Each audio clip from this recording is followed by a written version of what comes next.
다음은 33과가 되겠습니다. 바울의 2차 전도 여행입니다. 바울의 2차 전도 여행을 5가지로 생각을 해보고자 합니다. 첫 번째로 바울과 바나바의 다툼, 사도행전 15장 36절에서 41절, 2차 전도여행 사도행전 16장에서 18장 22절, 데살로니가 교회에 보낸 첫 번째 편지 데살로니가 전서 1장에서 5장, 데살로니가 교회에 보낸 두 번째 편지 데살로니가 후서 1장에서 3장, 다섯 번째로 갈라디아의 교회에 보낸 편지 갈라디아서 1장에서 6장까지가 되겠습니다. 바울의 2차 전도여행은 1차에서와 마찬가지로 안디옥에서 시작되었고 약 3년이 걸렸습니다.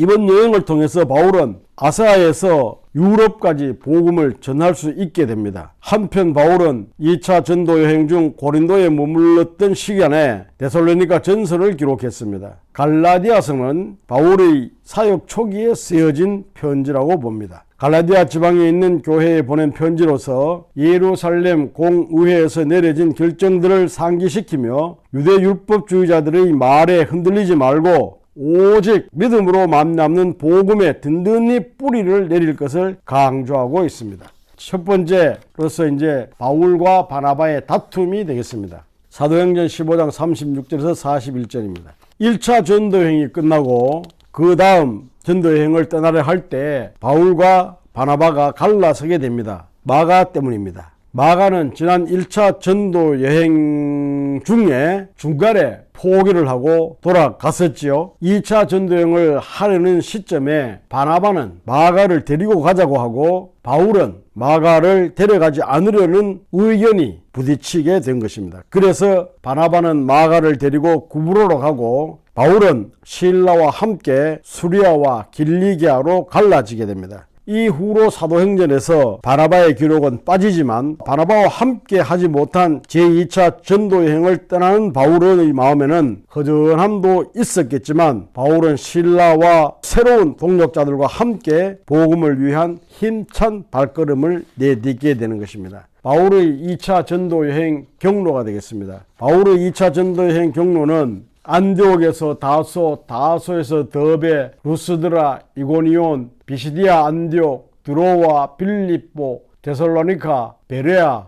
아덴, 고린도, 겐그리아, 에베소, 로도, 가이사라, 예루살렘, 안디옥 이렇게 2차 전도했는 경로가 되겠습니다. 그 경로를 지도를 한번 보게 되면은 방금 말씀드렸던 대로 똑같은 그런 것이겠습니다. 이 지도를 보면은 쭉 화살표로 가서 그려져 있는 것이 방금 우리가 설명했던 경로가 되겠습니다. 다음은 2차 전도여행의 과정을 살펴보도록 하겠습니다. 2차 전도여행의 목적은 1차 전도여행지를 재방문하여서 예루살렘 공의회에서 결정된 사항들을 알리고 교회가 바로 설 수 있도록 도와주게 됩니다. 바울은 2차 전도여행을 하면서 귀한 동반자 디모데라는 청년을 얻게 됩니다. 이 디모데는 어머니는 유대인이요 아버지는 헬라인인 사람으로서 그는 인근 지역에서 두루 칭찬을 받는 청년이었던 것입니다. 마게도나로의 부르심. 바울의 처음 전도 계획은 1차 전도여행 지역을 다시 돌아보고 교회들을 든든하게 한 후에 소아시아 지역을 두루 다니며 복음을 전하는 것이었습니다. 그러나 성령님께서 이런 바울의 뜻을 허락하지 않으십니다. 이제 바울은 드로아에서 마게도냐인의 환상을 보고 유럽 지역 선교를 위해 마게도냐로 낯선 발걸음을 옮기게 됩니다.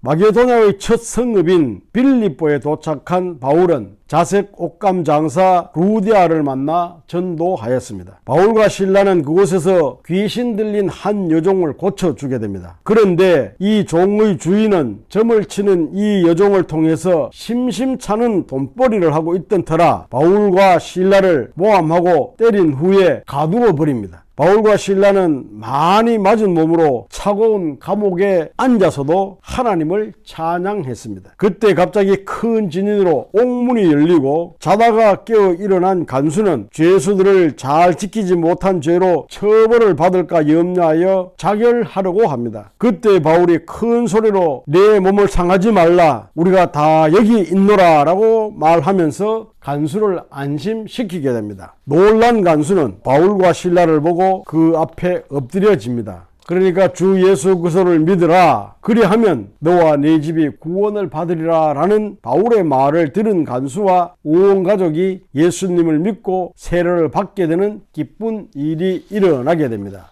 데살로니가 되겠습니다. 바울이 이번에는 남쪽 데살로니가로 내려가게 됩니다. 헬라인의 많은 무리가 바울이 전하는 복음을 받아들이는 반면 유대인들은 바울의 복음 전파를 시기하고 방해합니다. 이 때문에 바울이 데살로니가에 머물 수 있는 시간은 3주밖에 되지 않았습니다. 그 짧은 전도 기간에도 불구하고 예수님을 믿는 사람들이 생겼고 또 데살로니가 교회가 개척되게 됩니다. 베레아, 데살로니가를 떠나서 베레아로 갑니다. 베레아에 도착한 바울 일행은 유대인의 회당에서 복음을 전합니다. 베레아 사람들 중에서도 복음을 믿는 사람들이 많이 생겼습니다. 그런데 데살로니가에서부터 따라온 유대인들이 거기서도 바울을 방해합니다. 결국 실라와 디모데만 거기에 머물게 하고 바울은 먼저 아덴으로 가게 됩니다. 아덴은 그리스 철학의 출발지입니다. 바울은 온 성에 우상이 가득한 것을 발견하고 그들에게 세상의 참 주인이신 하나님을 소개합니다. 당시 지식인이라고 자처하던 아덴 사람들은 바울의 말을 잘 듣기는 하면서도 복음을 다른 종류의 철학 이론 정도로 받아들이는 것입니다. 그곳에서 바울은 예수 그리스도의 도가 세상의 지식을 찾는 사람들에게 또 하나의 지식으로 소개되는 것은 옳지 않다는 생각을 하게 됩니다.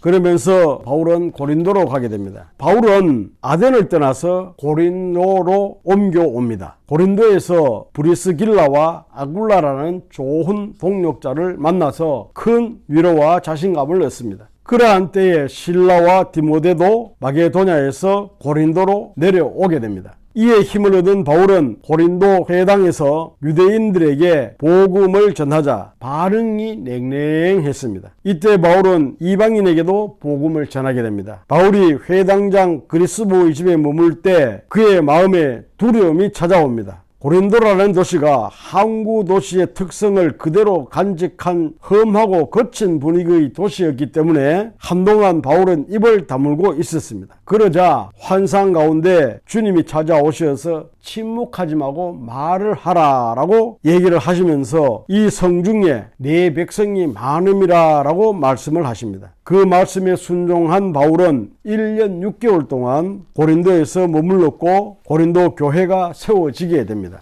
그 다음에 이제 고린도 교회에서 안디옥으로 갑니다. 바울은 1년 6개월 만에 고린도를 떠나야만 했습니다. 그동안 예수를 믿는 사람들의 수가 늘어났으나 또 회방꾼들이 찾아와서 괴롭혔기 때문입니다. 그들은 총독의 힘을 빌려 바울을 괴롭히게 됩니다. 비록 총독이 그들의 거짓 고소를 무시했지만 더 이상 그곳에 머무를 수 없게 된 바울은 에베소를 거쳐서 안디옥으로 돌아옵니다. 여기까지가 바울의 2차 전도 여행이 되겠습니다. 참고로 바울의 2차 전도 여행과 함께 읽는 편지는 데살로니가 전후서와 갈라디아서가 되겠습니다. 이제부터는 사도 바울의 전도 여행 동선과 그가 쓴 서신서들을 더불어 읽어야 합니다. 신약의 주를 이루는 서신서들은 그 발신자와 수신자가 엄격히 존재했습니다. 그래서 사도 바울의 전도 여행 내용과 서신서들을 함께 묶어 읽는 것은 그 편지가 쓰인 이유, 시대적 상황과 배경, 편지 안에 담긴 바울의 마음 등을 헤아려 이해하는 데 큰 도움이 됩니다. 그래서 세 번째로는 데살로니가 교회에 보낸 첫 번째 편지가 되겠습니다. 데살로니가 교회는 바울이 데살로니가에 머물렀던 3주 만에 세워진 교회였습니다. 이들이 예수님을 잘 믿고 있다는 소식을 듣고 바울은 데살로니가 성도들이 너무 자랑스럽고 기뻐서 그 마음을 감출 수 없어서 데살로니가 교회에 편지를 썼습니다. 이 편지가 바로 데살로니가 전서라는 이름으로 남아 있습니다. 바울은 아버지의 심정으로 데살로니가 교인들을 권면하고 위로하고 경계했습니다. 또한 바울은 데살로니가 교인들에게 영원한 하나님의 나라에 대한 소망을 가지라고 말합니다. 그런데 그 교인들 중 이 편지의 숲은 못 보고 한쪽으로 치우쳐버린 사람들이 생겨났습니다.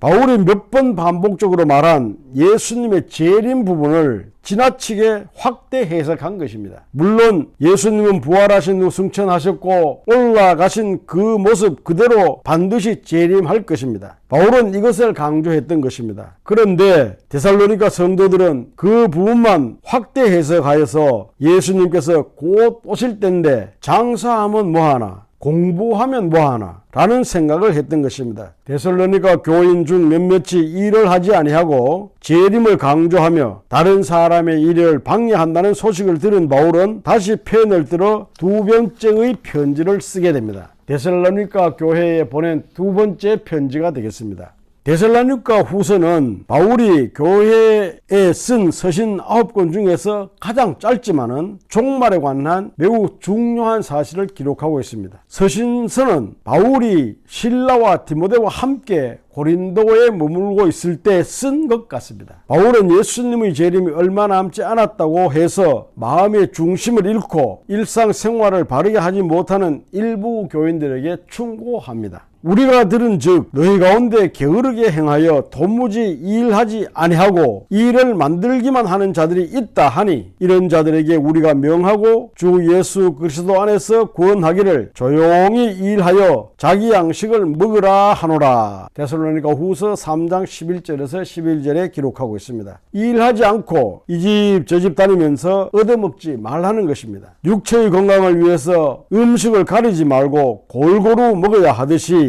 영적 건강을 유지하기 위해서도 편식하면 안 됩니다. 찬양, 기도, 말씀, 봉사 어느 것 하나 소홀히 해서는 안 되는 것이며 성경을 읽을 때에도 부분이 아닌 전체를 읽고 균형을 갖추기 위해 애써야 합니다. 어느 한쪽으로 치우쳐버리면 그것이 가지고 있는 장점까지도 잃어버릴 수 있기 때문입니다. 그러므로 균형 있게 숲을 보면서 우리의 신앙생활을 건전하게 지켜가야 할 것입니다. 잠시 여기서 규모 있는 삶을 우리가 한번 살펴보게 되면은 노동은 하나님께서 인생들에게 주신 고귀한 의무요 권리입니다. 자신의 직무를 성실히 행하는 것은 하나님께서 우리에게 요구하시는 또 다른 경건의 방식입니다. 눈물로 씨를 뿌리고 기쁨으로 단을 거두는 사람을 주님은 기뻐하십니다. 다섯 번째로 갈라디아 교회에 보낸 편지가 되겠습니다. 갈라디아서는 자유를 위한 대선언이라고 불리는 서신서입니다. 바울이 갈라디아 지역을 돌아다니며 복음을 전파한 결과 하나님의 은혜로 그 지역에 교회가 생겨났습니다. 그런데 갈라디아 교회로부터 들려온 소식은 할례와 율법을 통해서만 구원을 받을 수 있다는 유대인들의 말을 믿는 사람들이 생겨났다는 것입니다. 바울은 이러한 유대인들의 말에 현혹된 성도들을 설득하기 위해서 갈라디아를 썼습니다. 이미 바울은 예루살렘 공의회에서 이방인들이 할례 받지 않고도 예수 그리스도의 복음을 받아들여 구원을 얻을 수 있다는 합의를 이끌어냈습니다. 그런데 갈라디아 교회는 아직도 할례를 받아야 구원을 얻을 수 있다고 주장하는 이가 있습니다. 율법을 강조하는 이들은 아직도 사람을 외모로 판단하고 있는 것이나 다름이 없습니다. 할례를 받은 사람과 그렇지 않은 사람을 구별하여 하나님의 은혜를 받는 조건에 이러한 것들을 포함시킨 것입니다. 그러나 예수님의 복음에는 어떠한 조건도 없습니다. 예수 그리스도의 복음을 마음으로 믿어 구원을 받는 데에는 조건이 있을 수 없는 것입니다. 할례나 율법이 아니라 오직 복음으로서만 무렵게 된다는 진리를 지키기 위해 애쓰는 바울의 마음이 갈라디아서에 잘 나타나 있습니다.